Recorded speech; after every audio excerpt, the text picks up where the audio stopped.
Hi hello friends, welcome to Mandya village cooking channel. ಇವತ್ತೊಂದು ದಿನ ನಿಮಗೆ ಸ್ಪೆಷಲ್ ಆದ ರವೆ ಇಡ್ಲಿನ ಹೇಗೆ ಮಾಡೋದು ಅಂತ ತಿಳಿಸ್ಕೊಡ್ತಾ ಇದ್ದೀನಿ. ಬನ್ನಿ ವಿಡಿಯೋನ ಶುರು ಮಾಡೋಣ. ಮೊದಲನೇದಾಗಿ ನಾವಿಲ್ಲಿ ಒಂದು ಪ್ಯಾನ್ಗೆ 5 ಟೇಬಲ್ ಸ್ಪೂನಷ್ಟು ಎಣ್ಣೆನ ಹಾಕ್ಕೊಂಡು ಅದಕ್ಕೆ ಅರ್ಧ ಟೇಬಲ್ ಸ್ಪೂನ್ ಸಾಸಿವೆನ ಸೇರಿಸಿದ್ದೀವಿ. ಅದರ ನಂತರ ಕಡಲೆಬೇಳೆ 1 ಟೇಬಲ್ ಸ್ಪೂನ್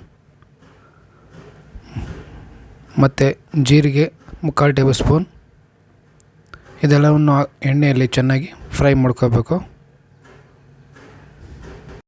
ನಂತರ ನಾವೊಂದು ಹಸಿಮೆಣಸಿಕಾಯಿನ ಚಿಕ್ಕದಾಗಿ ಕಟ್ ಮಾಡಿ ಈ ರೀತಿ ಹಾಕೋತಾ ಇದ್ದೀವಿ.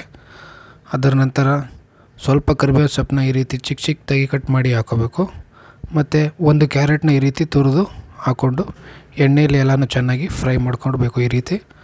ಅದಾದಮೇಲೆ ನಾವು ರವೆನ ಸೇರಿಸ್ತಾ ಇದ್ದೀವಿ. ಇಡ್ಲಿ ರವೆನ ನಾವು 2 ಕಪ್ ಇಡ್ಲಿ ರವೆನ ಸೇರಿಸ್ತಾ ಇದ್ದೀವಿ. ಮೊದಲು 1 ಕಪ್ ಹಾಕ್ಕೊಂಡು ಚೆನ್ನಾಗಿ ಮಿಕ್ಸ್ ಮಾಡಿಕೊಂಡು ಅದರ ನಂತರ ಇನ್ನೊಂದು ಕಪ್ಪು ಇಡ್ಲಿ ರವೆನ ಹಾಕಿ ಚೆನ್ನಾಗಿ ಮಿಕ್ಸ್ ಮಾಡ್ಕೋತಾ ಇದ್ದೀವಿ. ನೋಡಿ, ಈ ರೀತಿ ಚೆನ್ನಾಗಿ ಮಿಕ್ಸ್ ಮಾಡ್ಕೋಬೇಕು. ಇದೆಲ್ಲ ಮಿಕ್ಸ್ ಆದಮೇಲೆ ನಾವು ಇದನ್ನು ಸಪ್ರೇಟ್ ಮಾಡ್ಕೋಬೇಕು. ನಾವೀಗ ಅದನ್ನು ಸಪ್ರೇಟಾಗಿ ಎತ್ತಿಟ್ಕೋತಾ ಇದ್ದೀವಿ. ಈಗ ಅದಕ್ಕೆ ನಾವು ಮೊಸರನ್ನ ಸೇರಿಸ್ತಾ ಇದ್ದೀವಿ. ಒಂದು 200 ml ಅಷ್ಟು ಗಟ್ಟಿ ಮೊಸರನ್ನ ಸೇರಿಸ್ತಾ ಇದ್ದೀವಿ. ಮೊಸರನ್ನ ಸೇರಿಸಿದ ನಂತರ ಚೆನ್ನಾಗಿ ಅದನ್ನು ಮಿಕ್ಸ್ ಮಾಡ್ಕೋಬೇಕು ಒಂದು ಹದವಾಗಿ ಈ ರೀತಿ.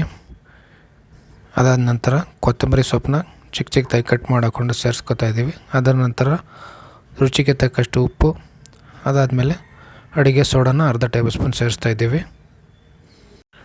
ಮತ್ತು ನಾವೀಗ ಅದಕ್ಕೆ ಅಳತೆಗೆ ತಕ್ಕಷ್ಟು ನೀರನ್ನು ಸೇರಿಸಿ ಚೆನ್ನಾಗಿ ಮಿಕ್ಸ್ ಮಾಡ್ಕೋಬೇಕು.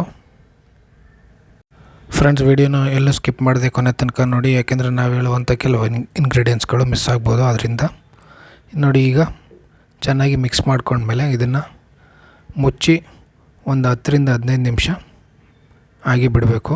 ನೋಡಿ, 15 ನಿಮಿಷ ಬಿಟ್ಟ ನಂತರ ನಾವೀಗ ಓಪನ್ ಮಾಡಿದ್ದೀವಿ. ಓಪನ್ ಮಾಡಾದ್ಮೇಲೆ ನೋಡಿ, ಈ ರೀತಿ ಮತ್ತೆ ಚೆನ್ನಾಗಿ ಮಿಕ್ಸ್ ಮಾಡಿಕೊಂಡು ಅದನ್ನು ನಾವು ಇಡ್ಲಿ ಪಾತ್ರೆಗೆ ಹಾಕೋತಾ ಇದ್ದೀವಿ. ನಂತರ ಇದನ್ನು ಇಡ್ಲಿ ಪಾತ್ರೆಯಲ್ಲಿ ಬೇಯಿಸ್ಕೋಬೇಕು. ಅದಾದಮೇಲೆ ರವೆ ಇಡ್ಲಿ ರೆಡಿ ಆಗುತ್ತೆ. ನೋಡಿ, ಈಗ ರವೆ ಇಡ್ಲಿ ರೆಡಿಯಾಗಿದೆ. ತುಂಬಾ ಈಸಿಯಾಗಿ ಯಾರು ಬೇಕಾದರೂ ರೆಡಿ ಮಾಡ್ಕೋಬೋದು friend. Thanks for watching friend.